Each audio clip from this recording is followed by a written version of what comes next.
Mazda MX5, 1.6 litre double overhead cam, 4-cylinder naturally aspirated engine.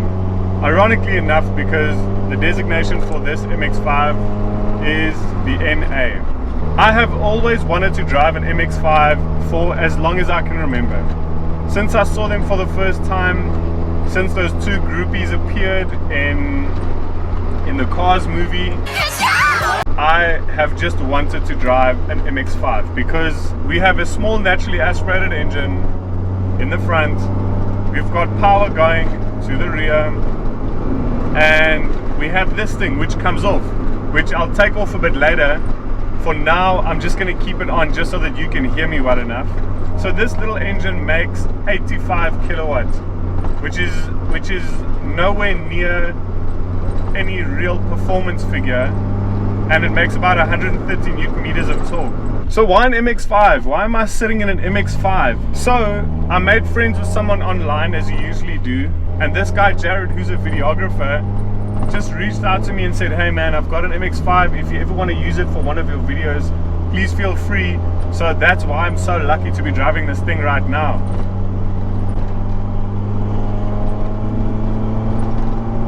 So if you notice me becoming increasingly more shiny, that's because I'm sweating.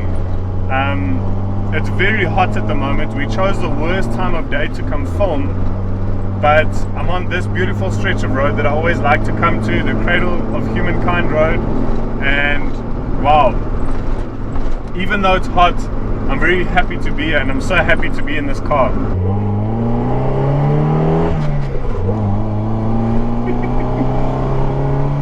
So there's a power flow exhaust on the car, which really does add a bit of theatre.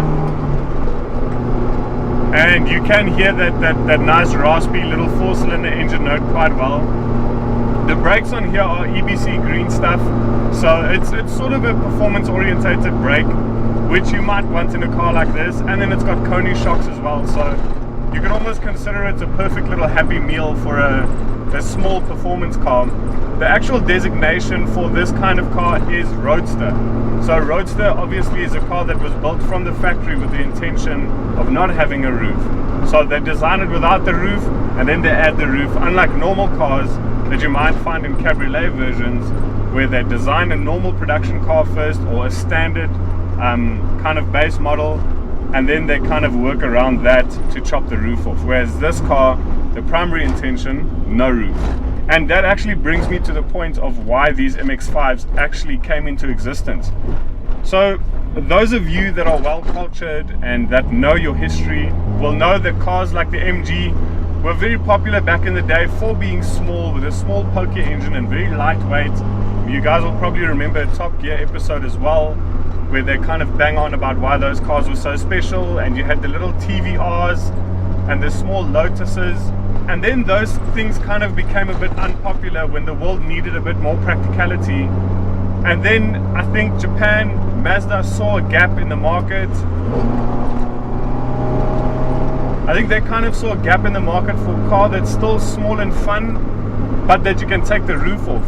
And that, I think, is where these cars originated from. I know Mazda was trying to launch a bit more of a luxury orientated brand, and I guess a small little handbag car with a roof that comes down can be seen as a kind of a luxury product. But lucky for us, the car was released and it turned out to be a commercial success, because people were able to have that joy of a small car without the roof, but without the headache of maintaining it as well. So like I mentioned before, it has Koni suspension, it's got 15-inch Lenzo wheels on it, on Hankook tires, which, like I said, it kind of forms part of the, you could almost call it an MX5 starter kit. I feel like things that you absolutely need to do if you buy an MX5, which is the shocks, a good set of brakes, a nice set of wheels, a nice set of tires. Ironically enough, those are the things I always suggest to people when they ask, what do I do to my car now that I have it? How can I modify it? I usually say do those things first, just from a practicality point of view, and maybe just because I prioritize handling above most other things in a car. I think it's a good place to start, and this car has it, which is making it a lot of fun to drive.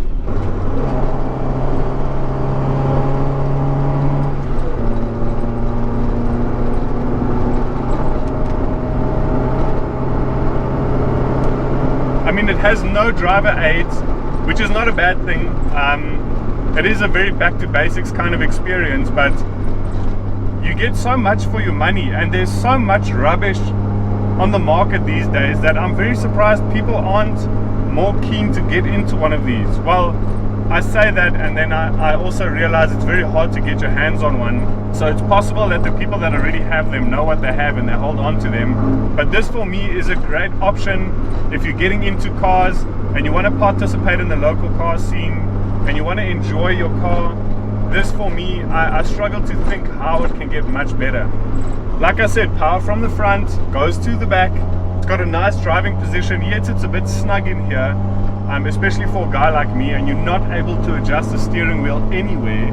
So it can feel a bit claustrophobic, but then again, not everyone is a uncomfortably long lizard like I am. So for most people, this should be perfect. And it's got that typical, very basic but very timeless Japanese styling in here. You're not really going to get tired of anything in here because it's that basic. The dials surprisingly look very nice. They almost have an Italian feeling to them, and I really like that. As far as radios and bells and whistles go, there isn't much. I mean, let's be honest, a car of this age. But you can always do the aftermarket things, which most people will do anyway. You can upgrade the speakers and the doors. You can upgrade the head unit. But honestly, I say this many times, there's certain cars for certain people. This car is for a person that's a bit more focused on just having something fun to drive and having something that you can make your own. Many people personalize and customize these cars to a degree where it's a reflection of who they are. I'm 100% on board with that, and I think that's who this car is for. So my final thoughts on the Mx5. I think it's great value for money. I think it makes a lovely noise if you put an exhaust on it like this one has. And I think it's a very well balanced package. I think it's so cool how something so niche could have such mass appeal and could just tug at people's heartstrings the way this car does. I think if you're looking for a car and you're looking for a way into the car scene, this is a very good place to start. It's very reliable and simple. You're going to be able to work on it yourself, and I think it's going to provide you with many, many miles of smiles. Smiles per mile. Am I saying that right? By the way, did you guys notice my t-shirt? It says the Shift RSA in Japanese. What do you think of that? So that's it from me, guys. That's the Mazda MX-5. That's pretty much all you need to know about it. It's a special little car, and I'm very happy to have driven it. I really hope I get to drive more small Japanese cars in the future, because these cars, they really just got something right about them. And I think the less is more approach has really done this car a lot of favors, and it's allowed it to be a very timeless machine, and it's allowed it to be something you can really love over time. That's it from me, guys. Until I see you again, please be safe on the road, and remember to check me out on all my other platforms. Until next time.